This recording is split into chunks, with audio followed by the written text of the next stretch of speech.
buts, avec des Français, avec des bonnes nouvelles. On a tout ça sur le plateau, là, tout de suite. Hein. C'est vrai que c'est pas tous les jours comme ça. Bah oui, non, c'était beau. Et puis c'est officiel. Surtout, le Paris Saint-Germain est qualifié pour les 8e de finale de la Ligue des Champions. Voilà, ce n'est pas rien. Victoire face aux Suisses de Bâle. Voilà, mais vous allez le voir, ça a été un petit peu plus compliqué que prévu. Tout a parfaitement démarré pourtant pour les Parisiens. En blanc, gros pressing d'entrée. Les Suisses sont quasi inexistants.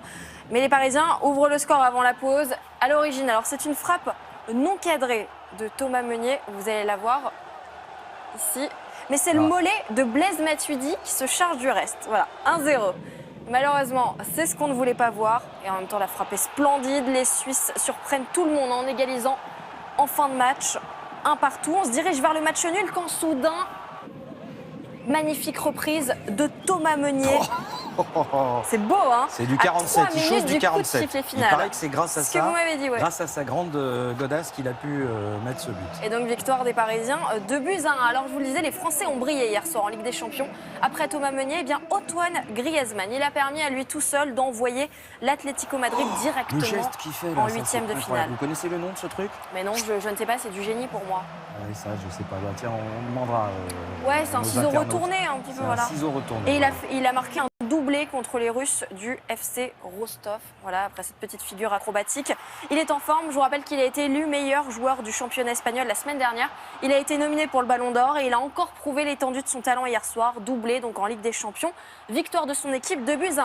Troisième Français en réussite, j'ai nommé Olivier Giroud, buteur avec Arsenal hier soir. Son équipe s'est imposée 3-2 face au Bulgare de Ludo Goretz. Direction les 8e de finale pour lui et les Gunners.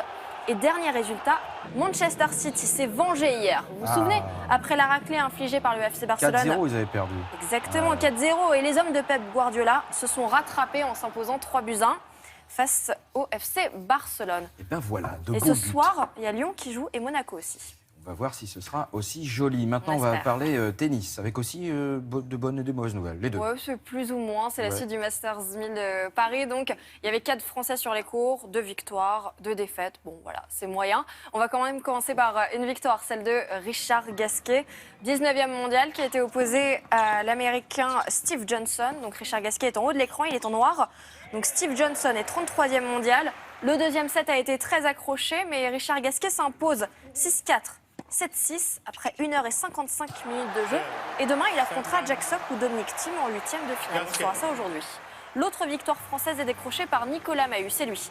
Il fait tomber le Slovaque Martin Klizan en 3-7, 4-6, 6-4, 6-3. Il est qualifié pour les 16e de finale et au prochain tour, il affrontera un Belge, David Goffin, tête de série, numéro 8. Voilà pour les 2 victoires tricolores. Les défaites maintenant, oui, il faut bien en parler. Hein. Après Adrian Manarino, défaite de Pierre-Hugues Herbert. Il est en haut de l'écran, il a été éliminé dès le premier tour. Son bourreau est espagnol, il se nomme Feliciano Lopez, 30e mondial. Alors sur le papier, on savait que ce match allait être compliqué pour Herbert, qui est 87e. Et ça n'a pas loupé, défaite en 1h36. Et donc Feliciano Lopez affrontera Jo-Wilfried Tsonga. Exactement. Et Lucas Pouille, pardon. Pardon, Lucas Pouille. Lucas Pouille. Et Jo-Wilfried Tsonga jouera lui aussi aujourd'hui. Mais ce ne sera pas face à lui. Et c'est bien parce qu'on a vu que j'y connaissais rien en tennis, vu que j'ai dit exactement, alors que c'était une erreur. C'est juste que vous ne m'écoutez pas, en fait. Mais si, je ne fais que ça, je bois vos paroles.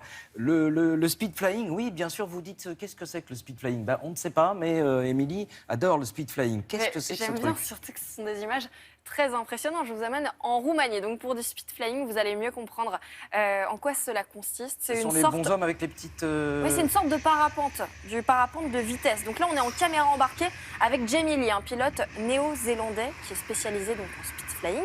Voilà, ne le reproduisez pas chez vous, Thomas. C'est dangereux. C'est une pratique donc, du parapente. Donc, il y a une voile au-dessus de lui.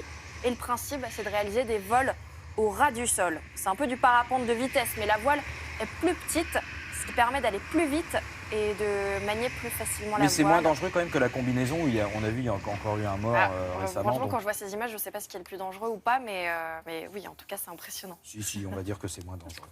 Si, c'est moins dangereux. Enfin bon, quand même, vous ne faites pas ça à la maison. Merci beaucoup. Allez-y, faites-le, c'est moins dangereux. On va s'intéresser